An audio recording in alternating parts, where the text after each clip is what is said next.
Practically an American folk hero, rescuing a major corporation from the brink of bankruptcy, then helping raise nearly $300 million to put a new face on the Statue of Liberty. Those accomplishments encourage more than a few Americans to hope he'd run for president. But Lido Anthony Iacocca's campaign stump these days is to restore pride in American products, especially his products. Maybe you've seen his pitch. Our cars are every bit as good as the Japanese. You know why? We got more airbags. Some folks still say it's another way of, quote, Japan bashing. You disagree with that. Why? Well, we're coming out and talking strictly product. I'm not talking the many advantages Japan has over the U.S. because of lousy, stinking policy between the two countries. That's for another day. That gets in the way of... Saving that talk for another day, huh, Lee? Well, listen to what he had to say this March Day in Atlanta. Well, their cars are better. Their cars aren't better. We're going head-to-head. And every American product has got to start doing that, damn it. Japanese sell here in 2 days. 2 days, 48 hours, what we sell there in a year. That's against the grain of our democracy, damn it. The chairman of the Chrysler Corporation doesn't keep anybody guessing about what he thinks. The three American majors, General Motors, Ford, and Chrysler, all had bad fourth quarters last year. Iacocca's Chrysler lost $664 million, closed 2 plants, and laid off 2,300 American workers. He's in the process of trimming $1.5 billion from their operation. In part, he blames their perception that everything from Japan is perfect. Everything from America is lousy. We're down on ourselves, and we've had enough of it, and we're not going to put up with it. Are we responsible? You're damn right we're responsible. We have a perception that in the 80s we built lousy cars. Guess what? We built some pretty lousy cars. In 85, they weren't so lousy at all, but in the year 1990, we are right up there with every Japanese car built. And as I said, nobody knows it. Iacocca's no stranger to troubled times.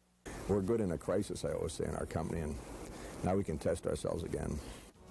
Iacocca took over the failing corporation in 1979 on the heels of his publicized firing from 32 years at Ford Motor Company, the last 8 years of those as president. In a controversial move, he asked the government for $1 billion in loan guarantees. The rest is history. He paid back the loan early and saved 600,000 jobs at the country's 10th largest corporation. This check represents the efforts of many Americans to save a great enterprise, and the whole country should take heart from this accomplishment. In Chrysler's fat and sassy years, they bought American motors. Iacocca wrote 2 books, the first an autobiography, that broke sales records with 6 million. He then took on the 4-year, time-consuming task of chairing and fundraising the renovation of the Statue of Liberty.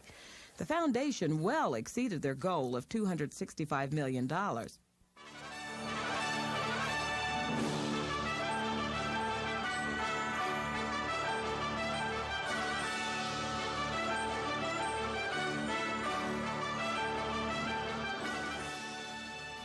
His show of patriotism led some in the media to speculate Iacocca might have political aspirations.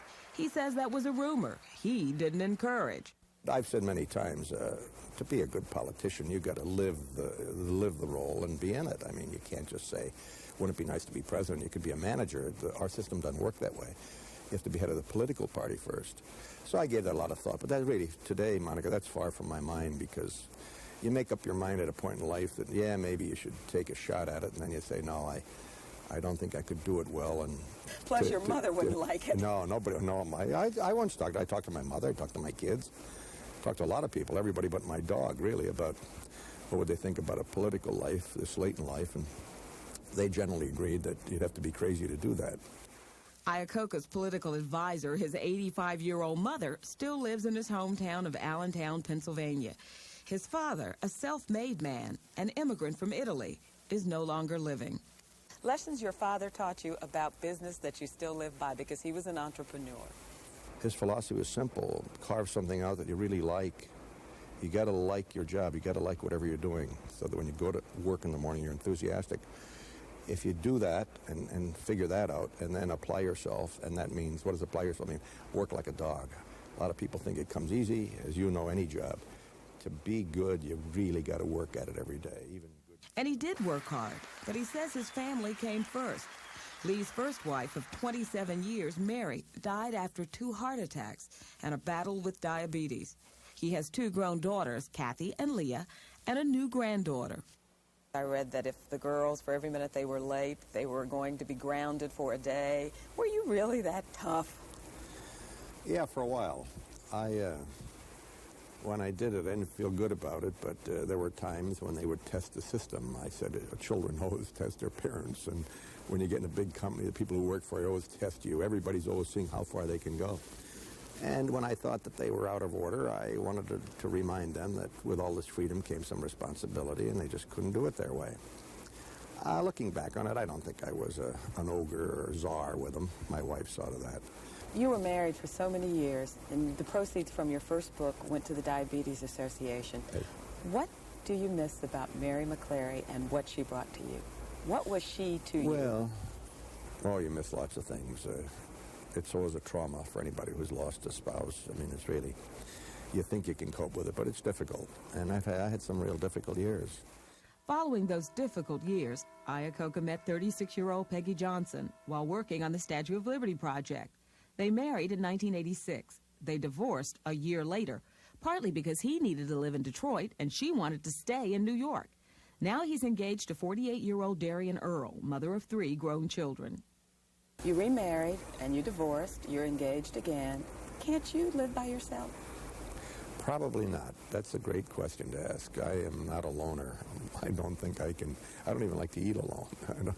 I don't like to do much alone except now and then read a book. I don't need company when I'm reading a book, but everything else, or my crossword puzzle, but everything else I need company. I really do. I think man was, or woman in this case also, were meant to be together. And even after families are created, you need the companionship. You just can't be alone all your life. But can you really, at your age and at your success level, realistically expect to have a happy marriage? And if so, what does it take? Well, who knows? Now you're into the... You got to think about it. Oh, yeah. You don't want to be divorced a second time. No, hardly. Well, like anything else, you've got to think it out. You've got to really enjoy the person you're with. And hell, life is a crapshoot. I mean, everything's a risk. Nothing's guaranteed to you. Are you scared? Sometimes a little bit. You know, anytime you do something new and in the unknown, you say, well, you were married once and then you got married quickly and weren't married too long. You think a lot about those things. But Iacocca's fiancée ran her own business, but Lee admits his own industry is still very macho. Why is it that women in the auto industry are on the assembly line, but you seldom see us in engineering and in upper management, and when will that change? I'll be the first to admit that in this country, I always use my secretary I used in the book.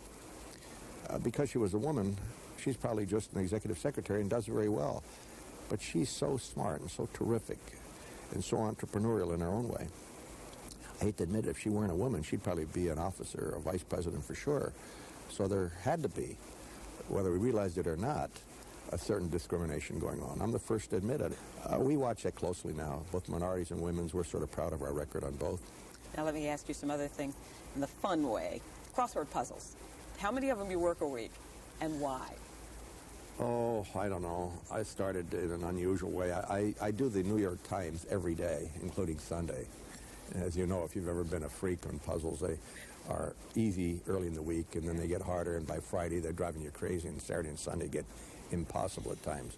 Do you use pencil or pen? I'm the eternal optimist. I insist on pen. I never have used a pencil.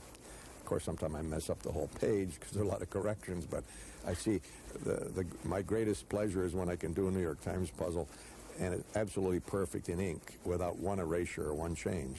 They're great for basic vocabulary, synonyms, antonyms. It gives people a hang of words, and I think that's good for kids. I would recommend them to all kids. Kids are Iacocca's admitted soft spot. He sponsors a foundation dedicated to educational projects. And he says he'll probably spend the last part of his life teaching students at Lehigh University, his alma mater. But don't count on that happening too soon. Well, I have a contract. I haven't said when I'm going to retire, but I've committed to the company to work through all of this year and all of next year So at the end of 91, we'll see how things are going. He seems to be energized by the challenge of another crisis. It's keeping the 65-year-old anxious to go to work in the morning. And that's the criteria his father placed on being successful at your work. He's proudly showing off new products, boasting American-made quality, starting over in his personal life. He says he's been reminded of an important lesson from his granddaughter. She has taught him not to grow old gracefully, but instead to be heard. Sure, I feel strongly about it. I think it's time for somebody to speak out. Wait till I retire, then you'll hear me talk, okay?